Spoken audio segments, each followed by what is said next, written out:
로마서 13장 3절 다스리는 자들은 선한 일에 대하여 두려움이 되지 않고 악한 일에 대하여 되나니 너가 건세를 두려워하지 아니하려느냐 선을 행하라 그리하면 그에게 칭찬을 받으리라. 바울의 이 말씀을 들으면 죄 짓지 않는 사람은 경찰이나 검찰이 무서울 게 없다는 말이 생각나네요. 여기서 선한 일은 헬라어로 토, 아가도, 에르곤이고 이때 그 선은 기본형이 아가도스로 남을 이롭게 하는 것, 즉 성경적으로는 이타적인 아가페 사랑을 베푸는 일을 의미하고 악한 일은 헬라어로 토, 카코로 표현하는데 이때 악은 기본형이 카코스로 가치 없는 일을 하는 것을 의미하죠. 특히 여기서 악은 구체적으로 세상의 실정법을 위배하는 것을 의미한다고 봐요. 왜냐하면 세상의 건세자들이 가진 건세는 하나님의 주권과 달리 자신들이 만든 법의 테두리 안에서 행사하는 거니까 말이죠. 그리고 세상의 건세자들도 아가페 사랑을 베푸는 자에게는 징벌을 가할 수가 없겠죠. 따라서 세상 건세를 두려워하지 않기 위해서는 선을 행하면 될 거라는 거죠. 선한 자는 그 누구도 해치지 못할 거니까요. 로마서 13장 4절 그는 하나님의 사역자가 되어 너게 선을 베푸는 자니라. 그러나 너가 악을 행하거든 두려워하라. 그가 공연히 칼을 가지지 아니하였으니 곧 하나님의 사역자가 되어 악을 행하는 자에게 진노하심에 따라 보응하는 자니라. 바울이 이 말씀을 한글 성경으로 문자적으로 해석을 하면 민주주의 사회인 요즘과는 걸맞지 않게 권력자들의 건세를 너무 선한 것과 일치시키는 것처럼 느끼기도 하죠. 그러나 원어 성경을 직역해보면 왜냐하면 권력자는 사람들이 선한 일을 하도록 섬기는 자다. 너가 악한 일을 행하면 두려워해야 한다. 왜냐하면 그가 그 칼을 헛되이 갖고 있지 않기 때문이다. 왜냐하면 하나님을 대신해서 섬기는 자는 악한 일을 행하는 자들에게 진노하면서 보응하는 자이기 때문이다 라는 거죠. 그러니까 이 말씀은 세상에 권력 있는 자들은 사람들에게 유익한, 즉 공익을 위해 일하는 일꾼이다. 그런데 그들은 사회 질서를 유지하기 위한 처벌 권한을 가졌으니까 법에 위배되는 일을 행하면 두려워해야 한다. 하나님을 대신해서 현실적으로 이 세상에서 선한 일을 장려하고 악한 일을 척결하는 일은 세상 권력자들이 행하게 된다.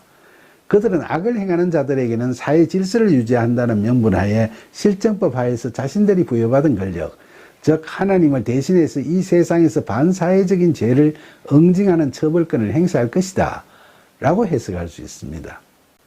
로마서 13장 5절 그러므로 복종하지 아니할 수 없으니 진노 때문에 할 것이 아니라 양심을 따라 할 것이라. 바울은 건세에 복종하는 것과 관련해서 강한 처벌권을 가진 권력자의 진노가 두려워서 그렇게 하는 것이 아니라 양심에 따라 그렇게 해야 한다는 거죠. 여기서 양심은 무엇을 의미하는 걸까요? 양심. 헬라어로 시네이데스는 하나님께서 우리에게 주신 의무감이나 충성심 내지 순종하는 마음을 의미하죠. 건세에는 하나님의 섭리가 작용하고 있기 때문에 감정적이고 무분별한 저항을 하기보다는 하나님의 뜻을 생각하고 따라야 한다는 점을 강조하고 있다고 할 수 있죠. 바울은 그렇게 하는 것이 그리스도인들이 땅끝까지 가서 예수 그리스도의 증인이 되는 사역을 잘 감당할 수 있는 길이라고 생각한 겁니다. 이러한 바울의 생각에 대해서는 이의를 제기하시는 분들도 있을 수 있죠. 더구나 로마서를 기록하고 몇 년이 지난 후 그리스도인들에게 닥쳤던 로마 황제 네로의 광기 어린 그런 탄압을 생각하면 이건 너무 나이브한 생각이 아니냐는 거죠. 인류의 역사에서 아직도 완전하진 못하지만 그러나 지금과 같은 수준의 민주화와 종교의 자유를 구가하는 것이 그런 식의 권력에 대한 복종만으로 가능했겠느냐는 반론도 있을 수 있고요.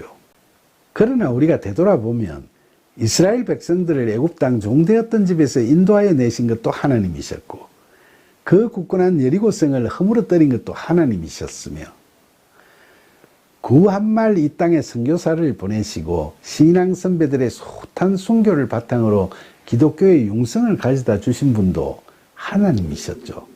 결국 전쟁은 하나님께서 하시는 것이고 우리는 하나님의 섭리를 믿음과 순종으로 따르면서 주신 소명을 다할 따름이죠. 로마서 13장 6절 너희가 조세를 바치는 것도 이로 말미암음이라. 그들이 하나님의 일꾼이 되어 바로 이 일에 힘쓰느니라. 바울은 로마 제국에 대한 권세를 부여하신 하나님의 섭리에 대해 긍정적 생각을 강조하면서 당시에 가장 예민한 문제였던 납세의 의무에 대해 이런 권고를 한 거죠.